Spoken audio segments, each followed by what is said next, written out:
Speak well of your enemies. Why? After all you made them. അവരെങ്ങനെ ശത്രുക്കളായത്? നീ അവരെ ശത്രുക്കളാക്കിയത്. എങ്ങനെ? നീ ദൈവത്തിൻ്റെ കൂടെ ഇരുന്നപ്പോൾ നീ അനുഗ്രഹിക്കപ്പെട്ടു, അപ്പോൾ അവർ ശത്രുക്കളായി. അതിൻ്റെ അർത്ഥം നീ അവരുടെ കൂടെ വന്നിരുന്നെങ്കിൽ നിന്നെ അവർ ശത്രുവായിട്ട് കാണത്തില്ലായിരുന്നു. നമ്മൾ വ്യത്യസ്തമായി പെരുമാറിയത് കൊണ്ടാണ്, വ്യത്യസ്തമായി ജീവിച്ചത് കൊണ്ടാണ് അവർ ശത്രുക്കളായത്. ആരാ ശത്രു ആവാൻ കാരണം? നമ്മളാ. അതുകൊണ്ട് എന്ത് ചെയ്യണം? Speak well of them. അവരെപ്പറ്റി നല്ലതേ പറയാവൂ, അവരെപ്പറ്റി ദോഷമൊന്നും പറയരുത്, അല്ലേ? ഇതൊക്കെ ചില പാഠങ്ങൾ നമ്മൾ പഠിക്കണം പ്രിയപ്പെട്ടവരെ. സദൃശവാക്യം 24:17-18. നിന്റെ ശത്രു വീഴുമ്പോൾ സന്തോഷിക്കരുത്. നമ്മുടെ ശത്രുക്കൾ അതാരാണെങ്കിലും, നിങ്ങളുടെ ജീവിതത്തിൽ ആരെങ്കിലുമൊക്കെ നിങ്ങൾക്ക് ദ്രോഹം ചെയ്തൊരു കാണും. പക്ഷെ അവർക്ക് എന്തെങ്കിലും ഒരു വീഴ്ച വരുമ്പോൾ എന്ത് ചെയ്യരുത്? സന്തോഷിക്കരുത്. അവൻ ഇടറുമ്പോൾ നിന്റെ ഹൃദയം ആനന്ദിക്കരുത്. അവൻ ഇടറുമ്പോൾ അതിൻ്റെ അർത്ഥം അവനൊരു ഇടർച്ച വരുമ്പം നീ ആനന്ദിക്കരുത്. ഇനി ഈ സോഷ്യൽ മീഡിയയിലൊക്കെ ശ്രദ്ധിച്ചിട്ടുണ്ടോ? ചിലരൊക്കെ വീണ് പോകുമ്പം ആഘോഷിക്കുന്ന കണ്ടിട്ടുണ്ടോ?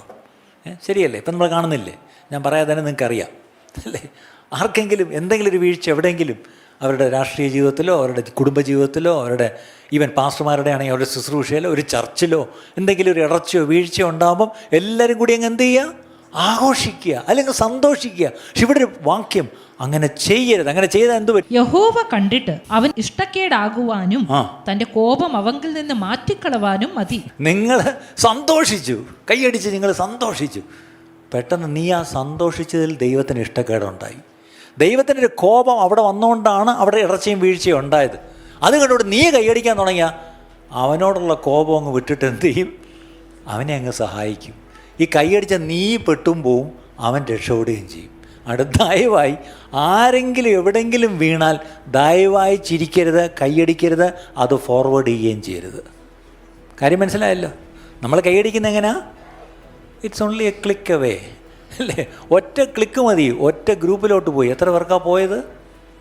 ഈ വാക്യപ്രകാരം അത് ചെയ്യരുത് പ്രിയപ്പെട്ടവരെ, അത് ചെയ്യരുത്. കാര്യം അതിൽ സന്തോഷിക്കുന്നത് ദൈവം കണ്ടാൽ ദൈവത്തിന് എന്ത് വരുമെന്ന് എഴുതിയിരിക്കുന്നത്?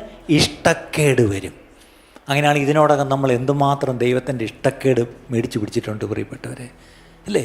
അതുകൊണ്ട് ആരെങ്കിലും എവിടെയെങ്കിലും വീണാൽ, ഇടറിയാൽ അതിലൊരിക്കലും നമ്മൾ സന്തോഷിക്കുകയോ ആനന്ദിക്കുകയോ ചെയ്യരുത് പ്രിയപ്പെട്ടവരെ, ചെയ്യരുത്.